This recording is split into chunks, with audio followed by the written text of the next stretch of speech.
This Definitely. is Boxing Tickets NI. We are delighted to be joined all the way in Scotland with James McGivern, who's 10 days out from your promotional debut with obviously Frank Warren. First of all, obviously, it's probably the best place to start. You're a delighted man. Obviously, I know you were leaving the SSE Arena that night and you were looking for Frank Warren. You were looking for Queensbury. You had the pen in your hand ready to sign, but obviously, you're delighted now that you're a Queensbury fighter. Yeah, it feels. I feel like I deserve to be in where I am now. I always knew as an amateur and in my early days as a professional boxer, I knew that I am the caliber of that I can get signed to these big promoters. It just took a wee bit of help from Frampton and a wee bit of luck to have a bit of a highlight reel knockout, and here I am. Well, I guess in some ways, as obviously we spoke in the build-up, it was sort of was your addition. Like they were really interested, they knew who you were, and obviously the highlight reel knockout just secured it. Like I think I joked you on the night to say if Frank Warren doesn't sign you by the time you leave the building, there'll be somebody else waiting outside with a contract to sign you. Yeah, it was. If only it had been on the TV end of things, I think it would have been even. It did go pretty viral, but if it had been on the TV end of things, it went even more viral. But no, it was sort of half knew that Queensbury was the path that we're going down. We'd been chatting to them. George Warren, Frank's son, he's the businessman. We were chatting away with him, and so on and so forth. And then we were chatting away with Lee Eaton, who's a matchmaker with him, and I knew what I had to do getting into that fight. I knew it had to be an excellent performance. And for the 4 or 5 minutes that I was in there, it was pretty good. And it's like, not everybody will know, but sort of like sometimes when you're on televised cards, like you were sitting the last round of the previous fight, you were sitting ready to go. Oh, it was the weirdest thing ever. The guy came in and went, James, you're not doing a ring walk. And I went, what? He says, no ring walk, we're behind schedule. It is what it is. And I was like, whatever. But I didn't know what that meant. They wanted me to go out and sit ringside and wait for, was it Owen Lavin was in before me? Yeah. And he says, as soon as the referee puts his hand up, you get in. And I was like, right. But he was taking the way you take the photos and stuff after. He was taking the photos and he was going, get in. And I was going, no. And then I looked up and the opponent was in the ring and I was like, what's going on here? So I just jumped in and there probably is a photo somewhere of Owen taking his post-fight photo and I'm probably in the background of it somewhere farting about. So it was strange, but listen, for life being no age, I remember Paddy Gallagher. He was coach, not the boxer. He was a coach years ago whenever I first started boxing in the Iron team. And he says, all he said to us, you control the controllables. There's nothing you can do. If you can't control it, there's nothing you can do about it. So I controlled what I can control. And hey ho, here we are. And I guess in some ways you helped Queensbury at night as well, because with them being behind Yeah, I schedule. get out and says the same man. I was like, there you go, you're welcome now. You're well ahead of schedule. It's good crack. But listen, it's boxing. Like I say to a lot of boxers, like Taylor over here, he's having a bit of trouble at the minute with at the early stage of his career with his license and stuff like that. Get the sword, and I was like, "Man, this is just what boxing is. It's until you get to the, and fingers crossed, I'm coming to that point now. We are a few fights down the line and saying the promoter and so on and so forth. It might run a bit smoother. I don't even know because this is my first time at it. But I know in the early part of your career, there's so many things that go wrong, and don't you have it in your head what way it's going to go. It's very unlikely to go that way. Like obviously the knockout as we just spoke there went viral. Obviously everybody I think it sort of posted it, sort of got great views out of it. Mm. Like when I watched the fight back, sort of next day, like I was more impressed with the way, it was completely one side up until that point. Like I think towards the end of the first round, you sort of mimicked as if you were going to throw the shot, and like if you had a pictured, your debut in the SSE arena with a highlight reel knockout like that, it couldn't probably come any better than it came. Yeah, and obviously that was my third time. It's meant to be fighting in the Odyssey. The first two didn't work out too well. So it was good to break that duck and finally get into the Odyssey and be in the changing rooms and walk out into the arena.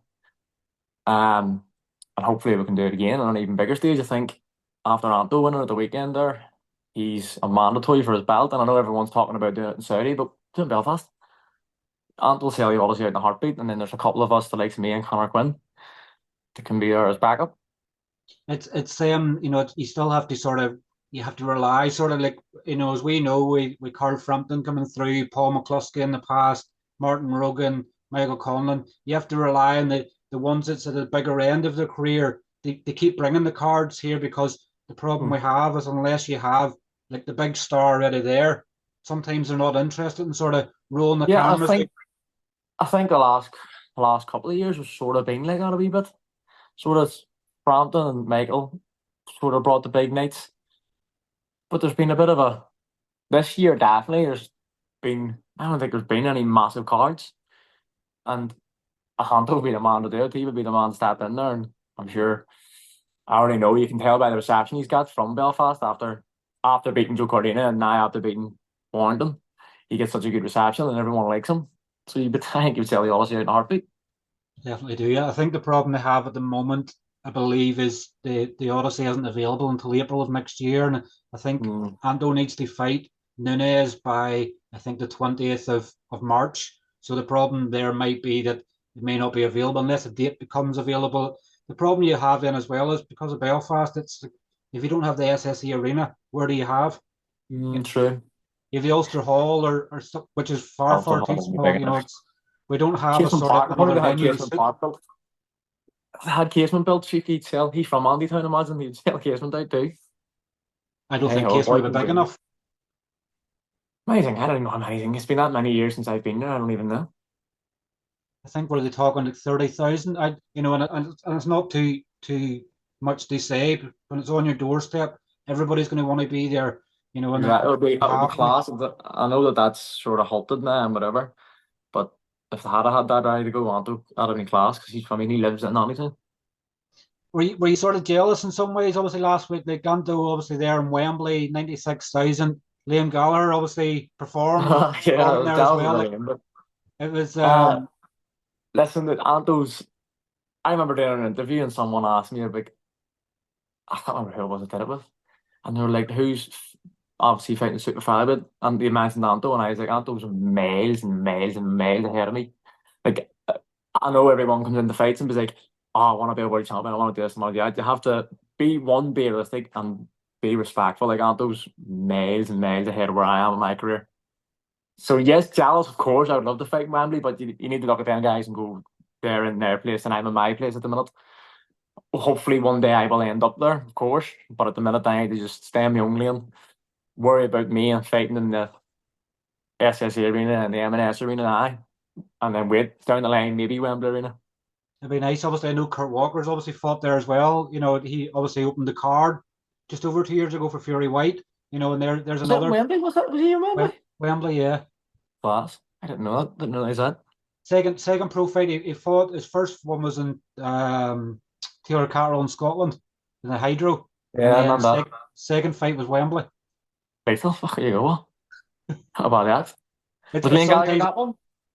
No, he wasn't allowed. I don't think, unless he was in the crowd. I think he actually was. I think he was actually there. And I remember Andy O'Neill had a picture with him. Lovely. But I'm sure, away from boxing, obviously Oasis, obviously reunion. Like, have you got tickets for any? I got my tickets. Don't worry about that. If I didn't get tickets, the whole world would know about it. But I got them. Funny, I got them. Me and my missus and her family were down at Coldplay in Croke Park. And we were standing in Croke Park, and I got the text message off my cousin with a screenshot saying we got tickets. That was a good old day. I remember seeing the video of you in Croke Park where you were in like a wee dancing pen. Oh, don't be. I don't know how that happened. So we went down dead early to go and see Coldplay, and I went for a dander about the place and ended up on the big screen and all, wearing an orange outfit. It was hard to miss. Wouldn't be like Jimmy Mack if he's not centre of attention somewhere. Of course.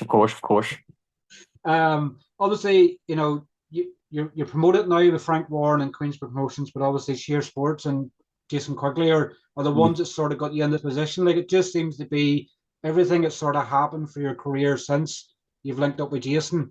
You've struck gold in some ways. Obviously, you don't want to give Jason too much praise somewhere because obviously the banter you sort of have, like I see you're winding each other about golf at the moment. Yeah, I've been in the other day playing golf. He wasn't best pleased about it, but it is what it is.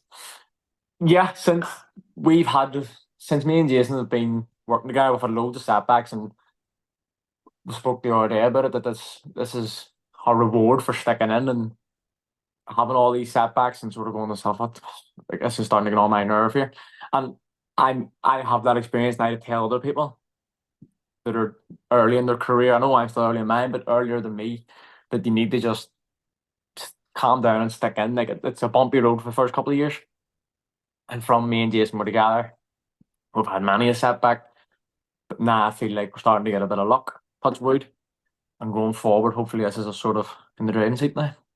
It's something you have to prepare for sometimes, like we even seen with Paddy McCrory early on this pro career. Like I remember like 3 or 4 fight dates in a row sort of cancelled off. Like you probably don't feel if everything goes plain sailing nowadays. Like we're seeing there Matthew Tyndall, he's going to have his 7th pro fight within 12 months and fight for the Irish title.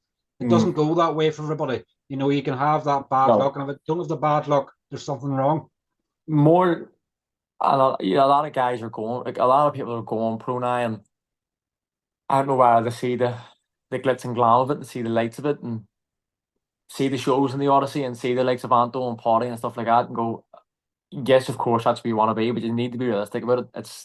It takes a long, long time to get there, and it takes a lot of shit to get there too. Like you don't just wake up, walk into these things, and bang, I make money. I'm a boxer. I'm this, that, and the other. It's a long, bumpy road, and even now, I'm still not out of the thick of it. Like I'm probably only starting to get into the. It's just there's no more easy fights now, and every fight's a big fight. It's a must-win fight. So It's I was going to say, obviously, your next dream, I know at the minute you're over there training with Ricky, but your next dream then's to be full time training with Ricky. Like you probably still can't get to that stage yet because you need to oh be God, you need to get in the funds in. so I'm here. This is my 3rd week here. I'm home on Sunday, and I've sunk every penny I have into being here, and I've actually even sunk more money into it. I've borrowed money to be over here to train. Listen, this has been the best training camp I've ever done because I'm here. I'm on my own. There's no Derby here. There's no nothing. My dad is here the weekend, but other than that, it's just me here. I'm here on my Todd, so I'm looking forward to going training for something to do. And every training session, I'm only here to. I'm not here for anything else bar training. So I need to be here. This is exactly what you need to do, but it's cost a fortune. And I did my medical there. My medical cost £600 I had to pay for my license. I've put every penny I have into being here. So that's the reality of it. The glitz and glam. Yes, at the end of it, you get your paycheck and whatever, and you get to be on the TV and blah blah blah. But the reality of it is, you're stuck in Scotland all lonely by yourself. I miss my dog. I miss my missus. I want to go home to see my family. But you have to this is the bit you have to do to get to the other side, if that makes sense. So a lot of people just need to sit down and think about it and go, do I really want to do that? It's a sacrifice you have to make. Like you're doing this now for the long term gain. You're thinking when you're in the bigger fights and you're making like the money that Anto's making now. You're thinking if it's like delayed gratification. If I do all this now, if I put the sacrifice in years to come, it's going to be worth it. Yeah, I'm taking a risk, taking a swing at it. I'm more than confident in my ability. I know myself and my team knows, my family knows, my coaches know that I'm more than good enough to get the where Anto is now, where Potty is now, and the likes of that. I know for a fact I can get there.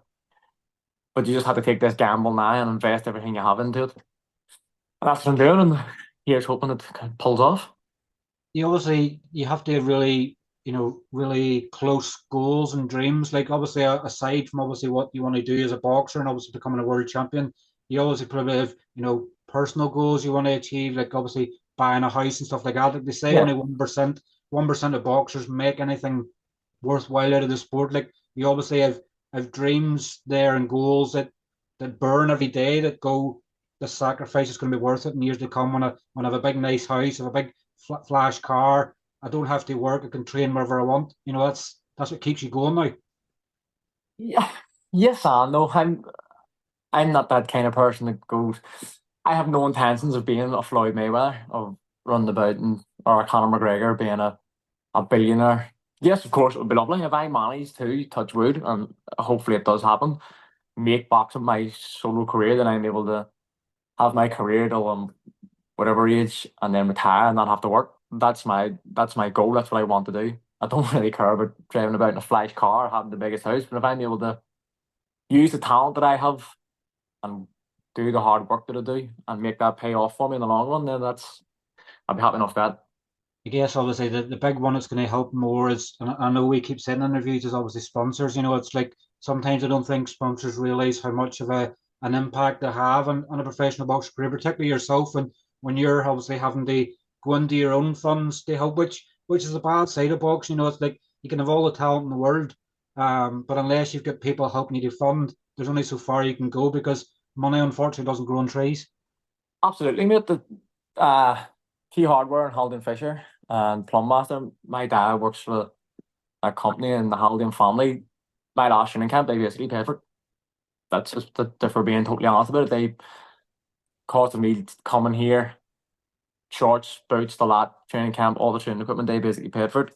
And then recently, the prize guy, he's helped me out now, my medical, for the year, coming over here.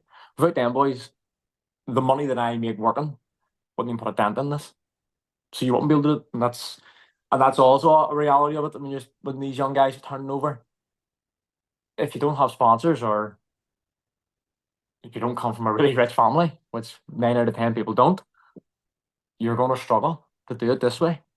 And you have to work. And I've done it where you're working training at the same time, and that's really difficult. It's hard to do. So without sponsors, the likes of them, like Price Guy and Haldane Fishing and stuff like that, you couldn't do this. So when you see all them logos on the shorts and whatever it is, some people might not even pay any attention to it, but they're the people that are actually backing you and helping you. And that's call a spade a spade. When you're fighting on the smaller shows, now that I'm on TNT and stuff like that, it will maybe be worth more to them. But in the early part of your career, you just do it out of the goodness of their heart, if you're being totally honest about it. So without people like that, then you'd be snickered. I guess if you keep knocking people out in the fashion that obviously you knock your last opponent out, like they're going to keep queuing up.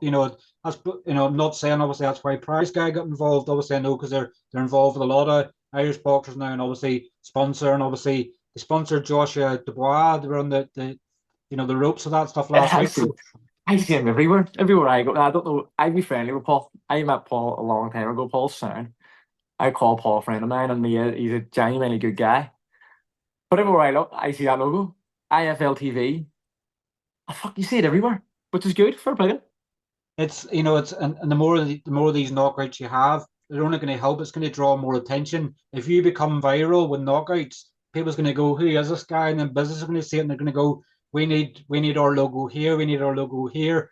Yeah. I guess Well, I was that's playing with Paul. Whenever Paul asked me about sponsoring me, I was like, "Mate, I'll get Price Guy tattooed on my back."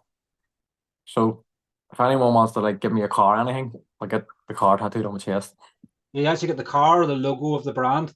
I'll go to Charles Hurst and just get Charles Hurst across my whole chest. CH. Yeah. But in Poland they actually do. They do like I know the paint stuff on your back and all. I've seen that before. I Strange. guess I guess if it brings you money in, obviously that's the things that help. That's it. Queensbury obviously debut. Obviously, I know you boxed in the last Queensbury card here in Belfast, but obviously your promotional debut with Queensbury next week in Liverpool.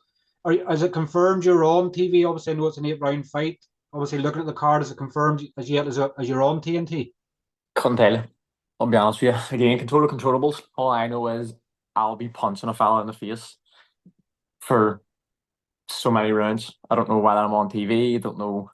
I think I might be, maybe. I don't know. I was having this conversation. I don't know how early will be on or anything like that. I don't even know if Frank Warren knows that just yet. I think maybe work that out closer to the time. But hopefully I am. I would like to be. I mean, this is the start of me now building my profile and building my career. This is where you start to get eyes on me. So hopefully I'm on TV. But if not, I'll just worry about the boxing. Exactly, doesn't matter. Obviously, as long as you're boxing, that's the main thing. Your opponent, obviously, next Saturday night, Raquel Kona Fukuda Archie. I don't know how the Nice. pronunciation is of that. Good effort at that. I've seen him obviously in action before. He obviously fought Ray Moylette in Castlebar earlier in the year. Your manager Jason Quigley was there and sort of watched that. It's in some ways probably those people will see the danger in the fact that he knocked Ray down, he knocked Archie Sharp down, but in some ways it's probably the perfect opponent for you because you don't want someone that's going to be on the back foot that doesn't want to fight. This guy comes to fight, which is perfect. That comes into the way that you fight. Yeah, I mean he's a danger man. He's everywhere I go, and everyone's telling me how hard of a puncher he is and blah blah blah. But if you can't punch somebody, you can't knock them out. So I just intend on not getting punched at all. But from what I've seen, he's a good fighter. It's a good. There's no more easy fights anymore. This is it. I don't think I ever really had that many easy fights. Maybe a couple, but this is it now. From here on out, there only is difficult fights. Frank Warren doesn't want to, and people TNT don't want to post one-sided fights. Who cares about a one-sided fight? These are all. This is it now. We're starting to really. This is the business end of things. It's like you don't want to have a boring fight, particularly in your Queensbury debut. Like if you someone that's it's like a fencing sort of thing where they're so far back and you're like, come to fight. You want them to come and fight. That's probably where we'll see the best of you when someone's coming forward to fight and you can obviously counter their punches. Like you're probably licking your lips at the fact that this guy's coming forward. You're going to make him miss and you're going to make him pay. Yeah, I haven't watched a whole lot of him. I watched a couple of rounds when Archie shot for him. I think he just caught Archie cold in the first round and dropped him.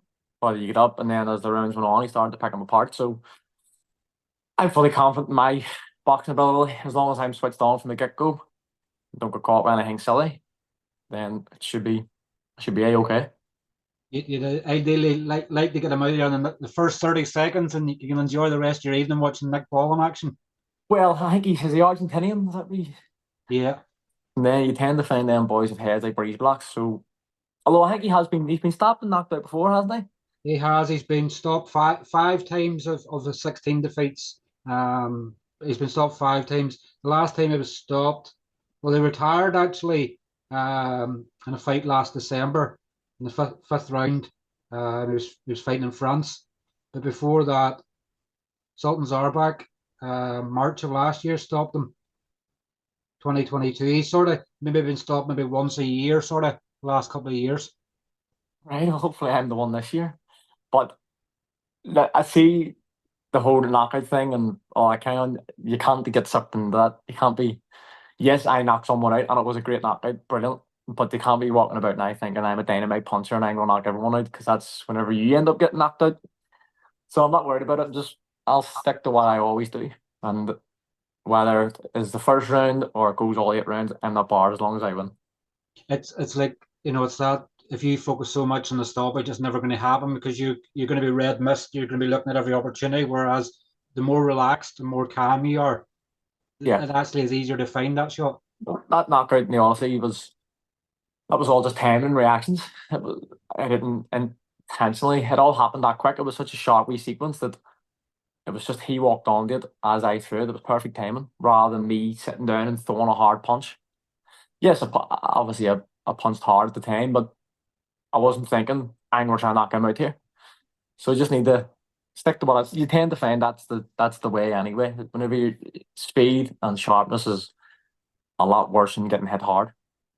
Some people's comments obviously on the knockout where they sort of seem like you didn't expect and this is exactly what you said there. You didn't expect you were going to put him down, so you had already your next punch ready to go, and people were Oh going, Jesus! "What was the The need for the next other day, punch?" But you didn't know what was happening. the next morning, I woke up.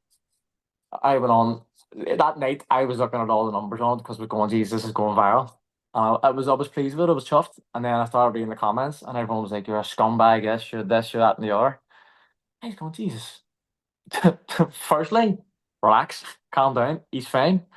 And secondly, I missed. They're all talking about because I hit him a left hand that he was going down, he was out, and then a left uppercut, but he was still on his feet at that stage. And then as he was falling, I threw a right hook. But then three punches, they were all part of one combination. I didn't. They were coming anyway. Do you know what I mean? If he wasn't knocked out, they were all going to come and hit him. But I missed. But I was sitting and I was going to go, I'm going to start a plan. The people going, what do you know about fighting? Like, you have never had a fight, and this is all like. Anyway, do you know what? If this is a sign of things to come, then you need to just relax. I think my mate took the phone off him, was like, just forget about it, like, who cares? And a couple of them we were playing to people, and I was like, lads, let's just relax. What can you do? It's just people that haven't got a Scooby Doo about boxing would love to sit in their phones and comment on stuff. It's one of them. Once you get into it, like you can't get out. It's like you don't know from any particular punch it's going to knock someone down, and if you're sort of going, I'm going to throw this shot, I'm going to knock him down. But if you don't knock him down, what's going to come back at the other end? Like, you could have been the one on the Exactly. canvas if that punch hadn't put him down. See, when I hit him the left hand, he seen his body stiffen, and I switched an angle and locked him out. What is he doing? And then I went, oh God, he's about to go here. So I threw 2 punches to try and knock him out. Of course I did. That's the aim of the game. It's the whole idea. I'm sure if he had hit me and I'd have stiffened, he'd have hit me again. Do you know what I mean? It could have easily have been me, that kind of punch. It could have been me that walked onto it. This is the way boxing is. Obviously, I don't want to take any much more of your time here. Obviously, I know the timer's gone down. What can we sort of expect? It's like, I guess nobody got to see, if somebody hadn't have seen you before, obviously your last fight in the SSE, they wouldn't have seen a lot of what you've been working on with Rick and everything else. Like, what can we see obviously out of you next Saturday evening? Just the usual I'd be used to seeing, James, obviously just cleaning up on wee things. Like, is it just going to be business sort of as usual? Yeah, business as usual. I mean, the reality of it is I don't know because we'll all find out whenever we get in there. Nobody really knows what's going to happen until you get and start throwing punches. But I'm prepared. I've been doing lots of sparring. I've been doing 8 rounds of sparring, so I'm feeling fit. I'm feeling sharp now. My first spar was a bit rusty, but now I'm starting to feel a lot fitter and a lot sharper.